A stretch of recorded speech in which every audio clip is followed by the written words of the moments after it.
Bien, alumnos, la clase que vamos a tener el día de hoy trata sobre el tema de la civilización mesopotámica o simplemente Mesopotamia. Como recordarán, la clase pasada se trató la revolución neolítica. En este caso, cómo se va a desarrollar el proceso de sedentarización, cómo el hombre dejó la vida nómada y poco a poco fue volviendo sedentario. Como saben, para que se diera este proceso se tuvo que desarrollar una actividad económica importante, como fue la agricultura. Pues bien, ahora vamos a ver en qué región del mundo se va a iniciar este proceso. Y en efecto, este proceso se va a iniciar en la región de la Media Luna Fértil. En este caso particular, la zona comprendida entre los ríos Éufrates y Tigris. En esta zona o territorio va a ser el escenario del fin del nomadismo y el inicio de la fase sedentaria, y con el tiempo se observará el desarrollo del Estado. Mesopotamia albergó a los primeros asentamientos urbanos que fueron modificando los estilos de vida del hombre antiguo. La división social se caracterizó por el surgimiento de jerarquías bien definidas, donde la clase dominante imponía discursos religiosos que van a legitimar su poder, a los cuales se agregaba códigos jurídicos y una fuerza represora. En este caso, vamos a tener el nacimiento de los militares, es decir, de los guerreros, quienes van a estar detrás de las élites, sean religiosas o la aristocracia, y van a mantener sojuzgado al pueblo. Todo esto sería empleado por las élites, ya sea la aristocracia militar o sacerdotal. Estos buscaban conservar sus poderes, sus privilegios, en detrimento del pueblo. El pueblo estaría obligado a prestar servicios, ya sea pagando impuestos, integrando al ejército o cualquier otra obligación que sea de provecho para la élite. En la antigua Mesopotamia surgirán las ciudades-estados. Estas se van a formar en las orillas del Tigris y del Éufrates. Estas nacientes ciudades van a compartir elementos culturales, donde fueron innovando la tecnología agrícola mediante un sistema de riego que ofreció un excedente agrícola que permitió satisfacer los intereses de la aristocracia dominante, en este caso los sacerdotes, es decir, una teocracia.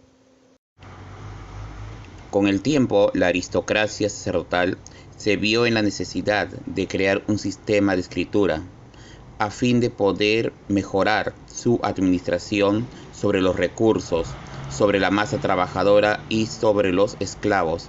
De esta manera, la escritura les va a permitir un mayor control sobre los recursos y la población en general. Con el tiempo, la ciudad-estado se irá consolidando. La ciudad-estado fue una nueva organización desde el punto de vista político, económico y social, y tendrá sus bases en la fuerza laboral de los esclavos. Estamos hablando de una esclavitud masificada, que tendrá como finalidad abastecer a los centros urbanos, que se van a convertir en los ejes de poder, en donde el misticismo religioso ha de imperar. La economía va a ser regulada y las artesanías alcanzarán una especialización nunca antes vista hasta ese momento. Bien, alumnos, ahora veremos los límites de la región de Mesopotamia. En el norte vamos a encontrar las montañas de Armenia y los montes Tauro. Al sur encontramos el Golfo Pérsico. Al este las montañas de Zagros, en el actual Irán, y al oeste el desierto de Siria y de Arabia. Pero, ¿qué significa Mesopotamia? Bueno, hemos de saber que ese nombre le fue dado a la región por el geógrafo griego Polibio. Mesopotamia significa país entre dos ríos, y ese será el nombre que este territorio va a mantener desde la época clásica. Pero, ¿cuál es la importancia de esta civilización?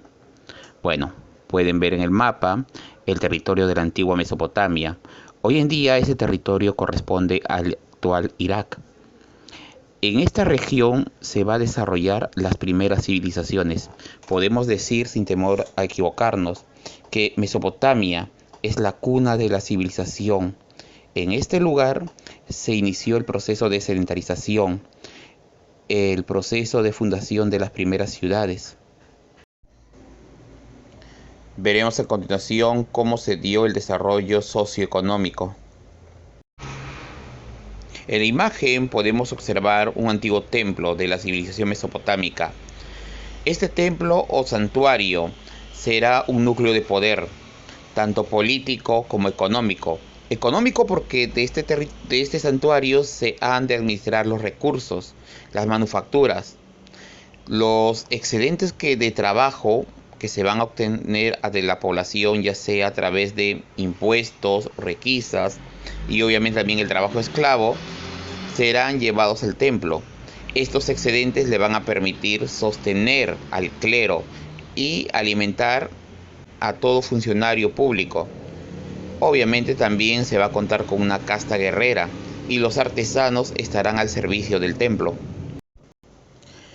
El comercio fue otra actividad que será monopolizada por los sacerdotes, que desde su templo van a ir controlando, van a ir regulándolo a través de impuestos. Todo esto va a ser registrado gracias a los escribas, quienes en las tablillas van a reflejar todo este movimiento económico, ya sean productos que entran al territorio de la antigua Mesopotamia o productos que salen de este territorio.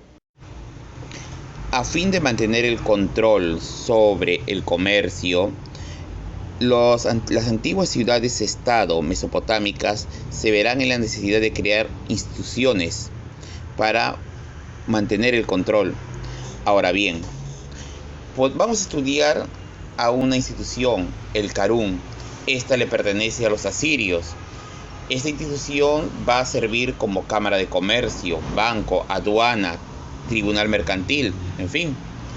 Todas las funciones del comercio van a recaer en esta institución y les va a servir para administrar la economía en todo el territorio. El control de la economía por parte del Estado va a ser beneficioso a la larga. Va a incrementarse el excedente de las cosechas, por ejemplo.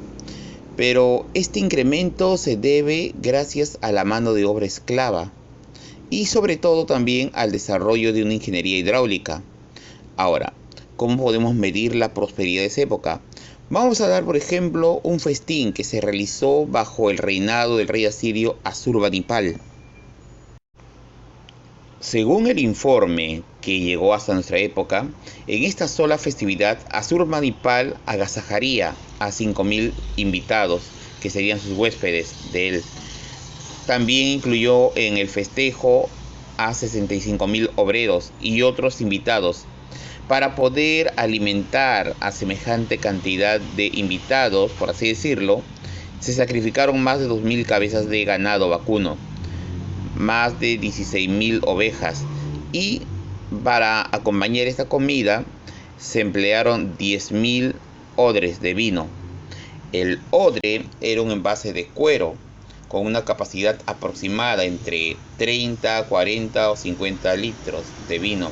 Así que ya pueden ir calculando la cantidad de vino que se sirvió en aquella sola festividad y obviamente el gasto que esto significó. Desarrollo cultural de la civilización mesopotámica. La escritura. En el territorio de la antigua Mesopotamia surgirá el primer sistema de escritura conocido por el hombre. Esta se denominará escritura cuneiforme. La escritura cuneiforme, como pueden observarla, está formada por pequeños triángulos que unidos va a representar un símbolo. Es decir, esta escritura es de carácter ideográfico. Cada símbolo representa una idea y la combinación de estos símbolos podría formar frases completas. La escritura cuneiforme va a ser descifrada por Henry Rawlinson. Él era un oficial de la Armada Británica En 1835 él encontraría una inscripción en Bestium, la cual va a lograr a traducirla. Ahora sabemos qué tipo de escritura tenían, pero la pregunta es ¿dónde escribían? ¿Qué materiales se empleaban para la escritura? Como pueden observar en la pantalla, vemos las famosas tablillas de arcilla. Estas eran arcilla fresca, aplanada, sobre la cual, con ayuda de un punzón o un clavo, van a realizar las inscripciones. Una vez que completaban, colocaban esta tablilla en el horno. Cuando se endurecía, lo podían guardar en los anaqueles que ellos poseían. Como vemos, poseían una escritura. Tenían un material sobre el cual ellos escribían. Esto va a posibilitar a que desarrollen la literatura. Vamos a ver a continuación una de las obras de esta antigua civilización, el Enuma Elish. Es un poema de corte religioso que narra la creación del mundo. Bueno, otro de los nombres que lleva esta obra es las 7 tablillas de la creación, es decir, cómo el mundo fue creado en 7 días. Otra obra es la epopeya de la Erra, que relata las grandes batallas del caos primigenio en el orden cósmico, es decir, cómo los mundos van a ser creados. Con todo, una de las principales obras de la antigua Mesopotamia es la epopeya de Gilgamesh. Sin duda, es la obra literaria más importante de esta antigua civilización. En esta vamos a observar la lucha por encontrar un sentido a la vida. Gilgamesh desafía la muerte y al hacerlo se convierte en el primer héroe épico de la literatura mundial.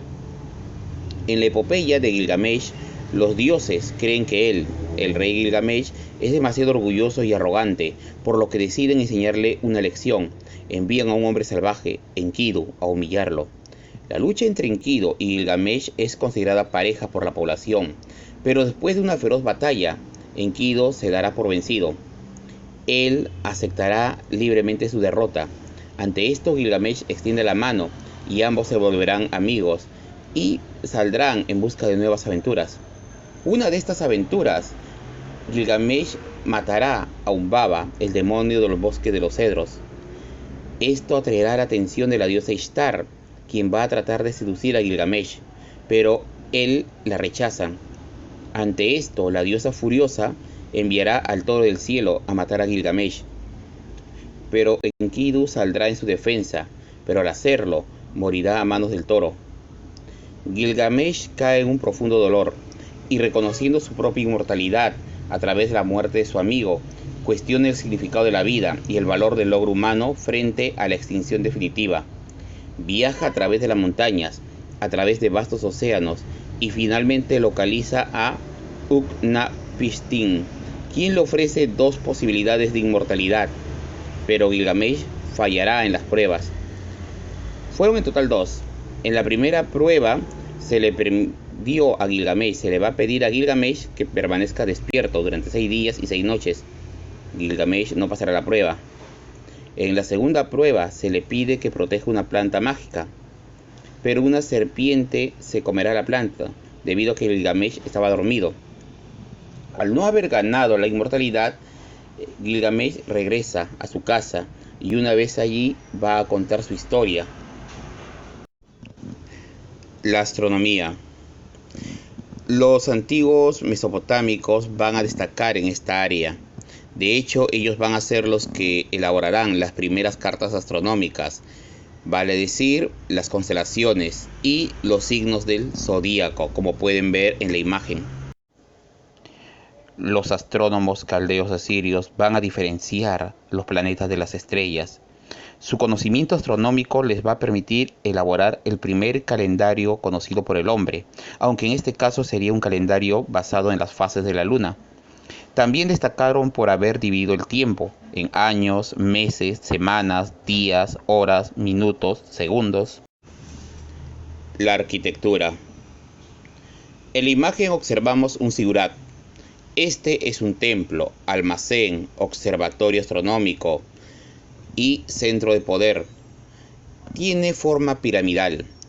El zigurat fue construido con adobes y forrado con ladrillos Esto para evitar la erosión que provocarían las lluvias. La escultura. Van a destacar los querubes, que son los toros alados con cabeza humana. Los querubes bien pueden ser estatuas independientes, por así decirlo, o altos relieves. Matemática. En la antigua Mesopotamia se va a desarrollar el sistema numeración decimal, es decir, de base 10. Bueno, si se preguntan por qué base 10, miren sus manos. ¿Cuántos van a contar? 10 dedos. También emplearán el sistema duodecimal, es decir, en base 12. Ahora, no es que haya personas en este periodo tengan 12 dedos, no. En la imagen pueden ver un ejemplo de este tipo de numeración. Si ven la imagen, contemplarán los 4 dedos. Omitamos el pulgar. Cada dedo está dividido en 3 segmentos. 4 por 3, 12, numeración duodecimal. También se desarrolla la numeración sexagesimal en base 60. Se va a dividir la circunferencia en 360 grados y emplearían por primera vez el pi. También van a desarrollar operaciones de fracciones. La legislación o derecho. Va a destacar el código de Ur-Nammu, la legislación más antigua. También tenemos el código de Hammurabi, el más importante. De hecho, el primer código legal que va a tener vigencia para todo un imperio. Las antiguas leyes se van a inspirar en la famosa ley del talión, que es ojo por ojo, diente por diente. Recordemos que este tipo de leyes lo que va a buscar es garantizar la propiedad privada y sobre todo el sistema esclavista que imperaba en esta época. Ahora veremos los principales aportes de esta civilización. El bronce. El bronce se obtuvo a través de una aleación entre el cobre, un 90%, y el estaño, el 10%. Ambos metales son blandos, pero al ser mezclados se obtiene un metal más fuerte, que en este caso es el bronce. También se va a iniciar la construcción de los primeros canales de irrigación. Esto va a ser un notable avance para esta civilización. El desarrollo histórico. Número 1. El periodo sumerio-acadio. Bueno, vamos a ver ahora a los sumerios. La importancia de los sumerios es que es la primera civilización propiamente dicha. Los sumerios iniciarán la construcción de las primeras ciudades-estado. En este caso, la ciudad de Ur, Uruk, Nippur, Larsa. Cada ciudad-estado estará gobernada por un patesi o ensi, que es un sumo sacerdote.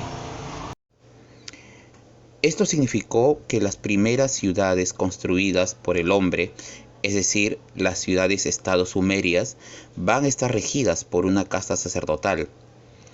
Estamos ante una teocracia, en donde van a gobernar los representantes de los dioses, es decir, los sacerdotes. Estos van a controlar a la población, controlan la economía, la producción e incluso van a regular la vida de sus habitantes. También es destacar que en este periodo se va a desarrollar la escritura cuneiforme. El periodo acadio. Cuando hablamos de los acadios, habláramos de Sargón I o Sargón el unificador. Él forjará el primer imperio esclavista de la historia. El secreto de su éxito, por así decirlo, fue el uso del bronce de forma masiva. Sus guerreros estaban armados con lanzas con punta de bronce, espadas de bronce, escudos forrados con láminas de bronce. Esto le dio una gran ventaja sobre sus vecinos. Por ende, los acadios, al tener la superioridad tecnológica, caerían en la tentación de conquistar a los pueblos vecinos. Pero este imperio llegaría a su fin con la invasión de los gutis de Elam. ¿Qué significa esto? Que los sucesores de Sargón no van a poder mantener el control de sus territorios. La caída del imperio acadio le permitió a los sumerios pasar por una etapa de renacimiento, es decir, el renacer sumerio.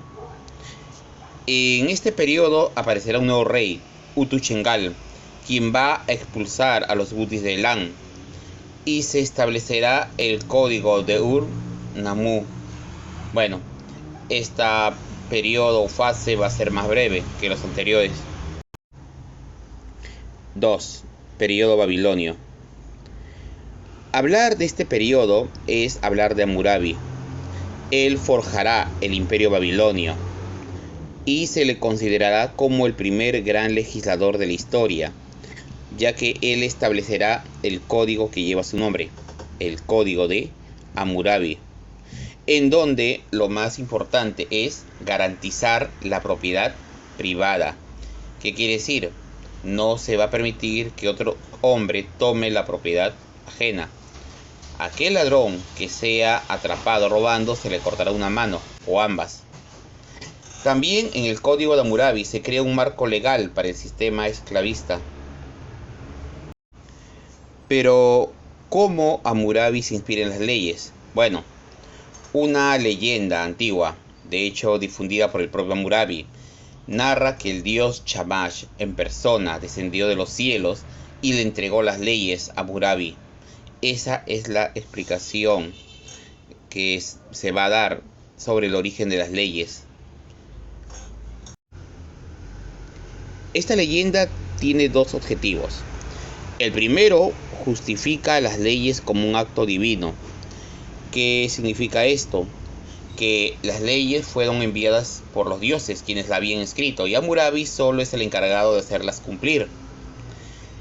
El segundo objetivo es que Hammurabi se va a imponer sobre los sacerdotes. Gracias a que él es el receptor de las leyes enviadas por el dios Shamash, eso le va a permitir a él imponer su autoridad sobre el clero. Se va a imponer el culto a Marduk. Bueno, no es para menos. Hammurabi se ha declarado hijo del dios Marduk. Es por ello que el culto a esa deidad será el más importante del imperio babilónico. Se amuralló la ciudad de Babilonia, capital de dicho imperio. La caída del primer imperio babilonio.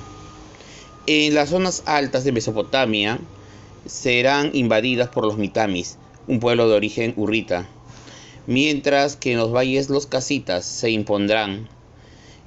Esto destacaron por el empleo de caballos. Con todo, el elemento más peligroso será el de los hititas. ¿Por qué? Los hititas traían un nuevo elemento, armas de hierro y el carro de combate. De esta manera, el antiguo imperio babilonio se vendrá abajo, ya que no va a poder soportar toda esta invasión. El carro de combate. En la imagen pueden observar un carro de combate. Como pueden darse cuenta, consta de 2 caballos que jalan un pequeño carruaje, sobre el cual viajan 3 individuos, el conductor, un arquero y un soldado de infantería. Ahora, ¿por qué un carro de combate? ¿Por qué no simplemente montar a los caballos? Debemos tener en cuenta que los primeros caballos domesticados eran de baja estatura y difícilmente podían cargar a un hombre. Por esa razón va a ser importante la cría selectiva de este animal, que con el tiempo será un elemento valioso en el campo de batalla. El imperio asirio. Los asirios eran un pueblo de pastores. Su origen es semita y son originarios de las montañas de Assur. La principal actividad de los asirios era la guerra, o al menos así nos dicen los testimonios de este pueblo antiguo. Los asirios van a tener 2 capitales, la antigua ciudad de Assur y la ciudad de Nínive. Una de las razones del éxito que lograron los asirios en su expansión fue que estos crearon el primer ejército permanente, por así decirlo. Y también a esto hay que agregarle que van a ser los primeros en usar el hierro en gran escala, de forma masiva. ¿Cómo se explica esto? Pues bien, recordemos que los primeros en llevar el hierro a esta región fueron los hititas. Pero si analizamos el ejército hitita, nos percataremos de que solo su espada era de hierro. El resto de su equipo seguía siendo de bronce. ¿Y por qué?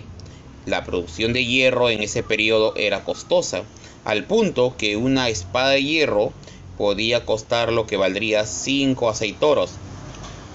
Un costo demasiado. Los asirios, gracias a sus hornos, lograron producir hierro de forma masiva, haciendo que el costo del hierro sea más razonable. Entre los principales reyes asirios tendremos Sargón II. Él va a iniciar la dinastía sargonida. Realizará las principales conquistas. Llega a conquistar Israel y la isla de Chipre. Y se construye el palacio de Jor-Sabat. Sennacherib. Él destaca por haber trasladado la capital de la antigua ciudad de Assur a la ciudad de Nínive. Y finalmente tenemos a Asurbanipal. Él conquistará Egipto, logrando de esta manera la máxima expansión del imperio asirio. Pero se le recuerda más por haber sido el que construyó la primera biblioteca pública de la historia. La biblioteca de Nínive era antigua, contenía una gran cantidad de volúmenes. Asurbanipal se jactaba de que algunos de esos libros eran anteriores a la época del diluvio.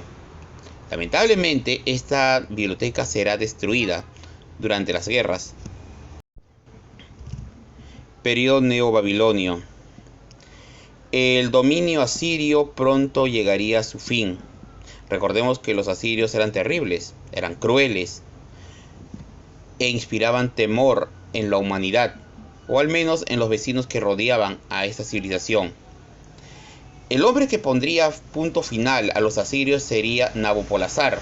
Bueno, obviamente no lo haría solo, contaría con el apoyo de Ciaxares, rey de los medos. La ciudad de Nínive fue cercada. Tras varios meses de asedio, finalmente las tropas de Nabopolassar y Ciaxares rompieron las murallas y entraron a la ciudad. Se cuenta que no hubo piedad. Mataron por igual hombres, mujeres, niños y ancianos. Ni siquiera los animales se salvaron. La ciudad de Nínive fue arrasada, las casas quemadas, su gran biblioteca y el lugar enterrado. Se dice que Nabopolassar prohibió que se mencionase el nombre asirio. De hecho, el nombre de este pueblo fue borrado. De no haber sido por los griegos, no hubiéramos conocido de primera fuente a este pueblo. Se sabe que fue el general griego Jenofonte, ateniense, quien realizó una excavación sobre las ruinas de la antigua Nínive. Mirando la imagen podemos hacernos la idea cómo fue la toma de Nínive.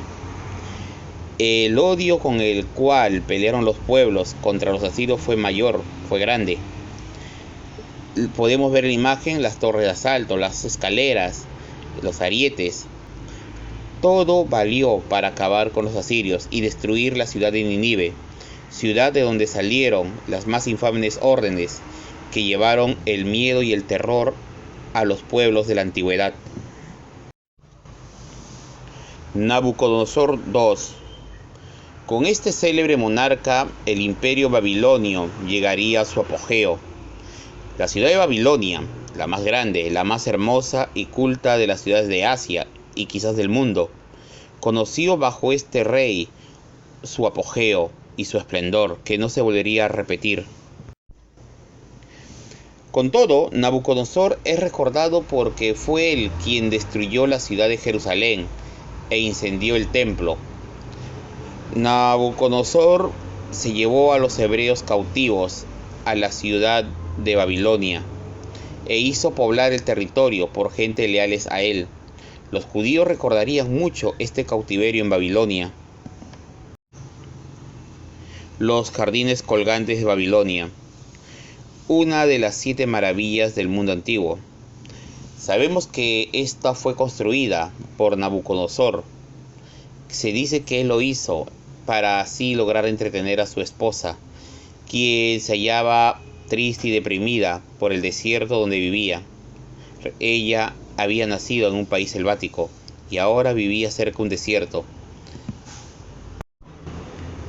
Finalmente tenemos la puerta de Ishtar. Como pueden observar, está hecha con ladrillos y pintada de color azul.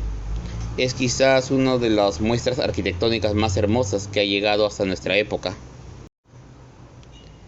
Baltasar, último rey del Imperio Babilonio.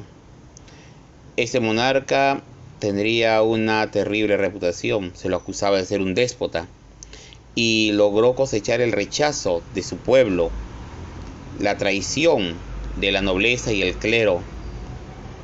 Todo ello facilitaría la caída de Babilonia a manos de Ciro el Grande. Un antiguo relato nos habla que Baltasar, probablemente en su última fiesta, mandó a extraer las copas del templo judío. Se cuenta que él bebió y se embriagó. Blasfemó contra el Dios de los judíos. En eso una mano apareció y realizó inscripciones en la pared. Bueno, esto es fragmento de un relato bíblico, pero nos muestra la animosidad que existía entre los judíos con el soberano babilonio. Y algunos historiadores atribuyen a esta animosidad la fácil caída de Babilonia en manos de Ciro el Grande, ya que los judíos eran los encargados de las puertas de esta ciudad. Veremos a continuación a los principales dioses de Mesopotamia. Acá tenemos a Anu, el dios del cielo, el creador del universo, padre de los dioses. Enlil es el creador de la humanidad. Posteriormente sería el sustituto de Anu con el tiempo, debido a que en las escrituras se acercaba más a los hombres. De hecho, Enlil era el protector de la humanidad. Enki, dios de la sabiduría y de las artes. Su reino se encontraba debajo de la tierra firme. Por ello era considerado además señor del agua y la fertilidad. Ninhursag era una de las hijas del dios Anu.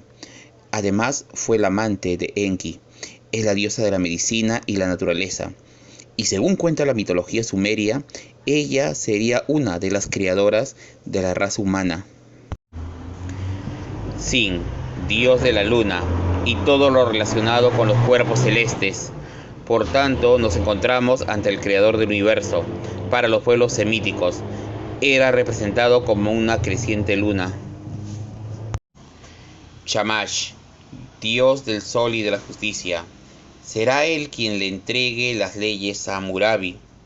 Lo hizo de parte del dios Marduk. Ishtar, diosa de la sensualidad, la fertilidad, el amor, la guerra y la belleza. Por tanto, podemos intuir que más adelante los griegos la asimilarían como Atenea y Afrodita. Muy bien, alumnos, con esto damos por terminado el tema de Mesopotamia. Espero verlos pronto en las aulas. Hasta pronto.